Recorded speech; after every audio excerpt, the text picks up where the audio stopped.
Robert Charlebois est de retour pour des concerts au Grand Rex, à Paris.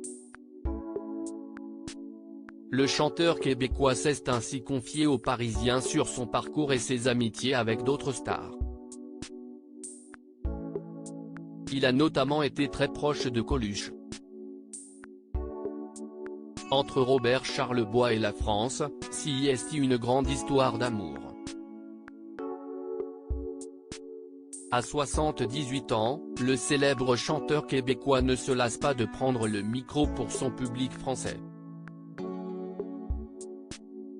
En avril prochain, l'interprète de Je reviendrai à Montréal se produira sur la scène du Grand Rex, à Paris.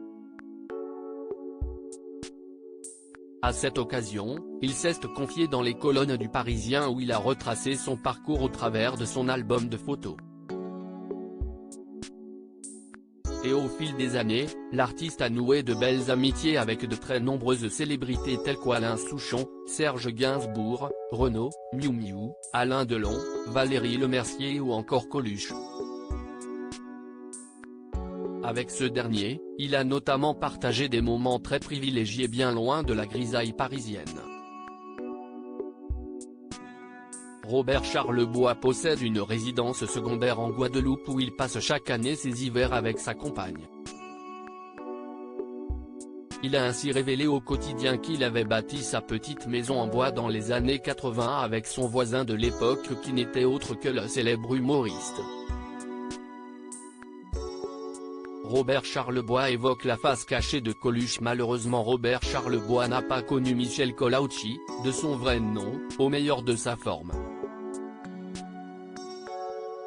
À l'époque, celui-ci est au plus mal en raison de sa vie personnelle très chaotique. Très marqué par la séparation d'avec sa femme Véronique depuis 1981, l'acteur n'a pas supporté son divorce et a plongé dans une profonde dépression. Il était également accro à l'héroïne et à l'alcool.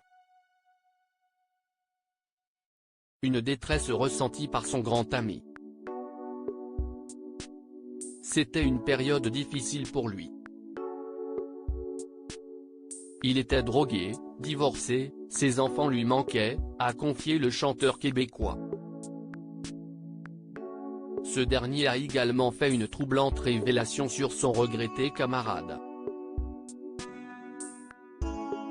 Il pouvait être méchant. Mais c'était un super bricoleur, a-t-il expliqué, sans donner plus de détails. Un trait de caractère peu connu de l'artiste.